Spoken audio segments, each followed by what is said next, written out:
भैया, एक बालक सुबह सुबह जाके एक महात्मा जी के कुटिया के पास बैठ गया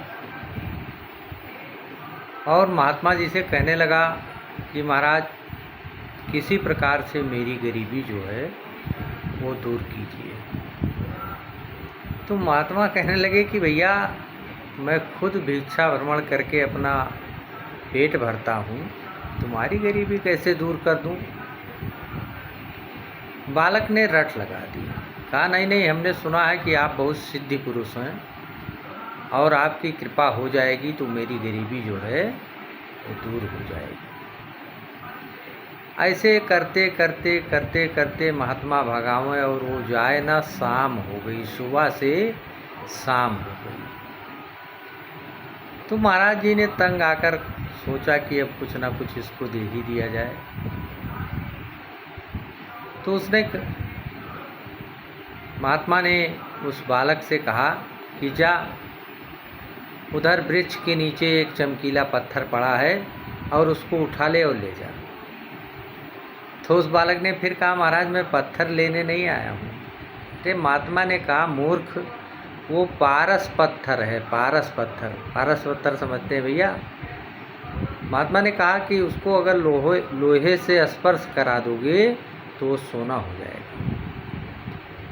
बालक गया, उसको पारस पत्थर मिला तो हाथ में उसने एक कड़ा पहन रखा था महाराज, लोहे का एक कड़ा हाथ में पहन रखा था। तो उसने कहा क्यों ना इसी से ट्राई किया जाए।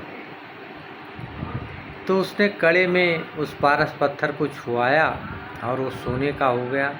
अरे महाराज, फिर बड़ी तेज गति से अपनी घर की तरफ वो बालक भागा, लेकिन रास्ते में एकाएक उसको चेतना आई और फिर जितनी गति से भागा था उतनी ही गति से महात्मा के कुटिया की तरफ भागने लगा। रास्ते में उस पारस पत्थर को एक नदी पड़ती थी, उसमें फेंक दिया और जाके फिर महात्मा के पास बैठ गया। तो महात्मा ने असमंजस भरी दृष्टि से कहा कि अब क्या लेने आया है, काम नहीं कर रहा है पारस पत्थर। कहीं नहीं नहीं महाराज, काम कर रहा है, ये देखो। हाथ में कड़े की तरफ इशारा करते हुए बोला कि ये स्पर्श कराया और ये सोना हो गया। तो कहा, अब क्या लेने आए हो भैया। तो बालक ने कहा, महाराज अब मैं उस पारस पत्थर को लेने आया हूँ जिसको पाने के बाद आपने पारस पत्थर को फेंक दिया। विचार कीजिएगा महाराज कि पारस पत्थर जैसी कीमती वस्तु कोई ऐसे नहीं फेंकता है।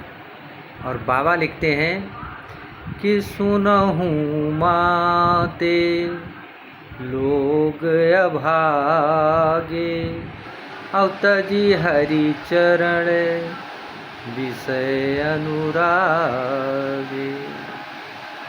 तो महाराज, राम नाम के आगे वो पारस पत्थर भी बेकार है, इसलिए निरंतर भगवान का स्मरण करना चाहिए और जब उनकी कृपा प्राप्त हो जाएगी तो पारस पत्थर की कोई आवश्यकता नहीं रहेगी। जय जय सीताराम।